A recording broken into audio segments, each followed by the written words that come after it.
بسم اللہ الرحمن الرحیم۔ احسنوا ادبہم۔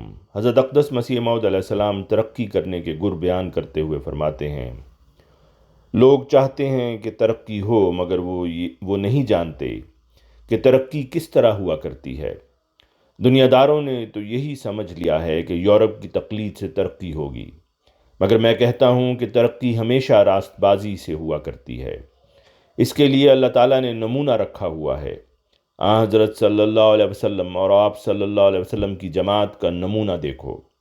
ترقی اسی طرح ہوگی جیسے پہلے ہوئی تھی، اور یہ بالکل سچی بات ہے کہ پہلے جو ترقی ہوئی وہ اصلاح اور تقوی اور راست بازی سے ہوئی تھی، وہ اللہ تعالیٰ کی رضا کے جویا ہوئے اور اس کے احکام کے تابع ہوئے۔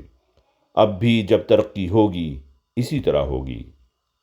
سید احمد خان قومی کہتے تھے، مگر افسوس ہے کہ وہ ایک بیٹے کی بھی اصلاح نہ کر سکے۔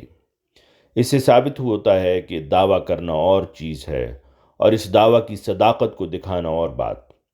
اصل یہی ہے کہ جو کچھ اللہ تعالیٰ نے قرآن شریف میں سکھایا ہے، جب تک مسلمان قرآن شریف کے پورے متبع اور پابند نہیں ہوتے، وہ کسی قسم کی ترقی نہیں کر سکتے۔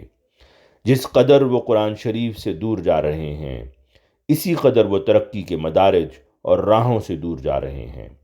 قرآن شریف پر عمل ہی ترقی اور ہدایت کا موجب ہے۔ اللہ تعالیٰ نے تجارت، زراعت اور ذرائع معاش سے جو حلال ہوں منع نہیں کیا، مگر ہاں اس کو مقصود بالذات قرار نہ دیا جاوے، بلکہ اس کو بطور خادم دین رکھنا چاہیے۔ زکوٰۃ سے بھی یہی منشا ہے کہ وہ مال خادم دین ہو۔ بحوالہ ملفوظات جلد 4 صفحہ 379۔ مرسلہ مریم رحمان۔ آواز مرزا عمران احسن۔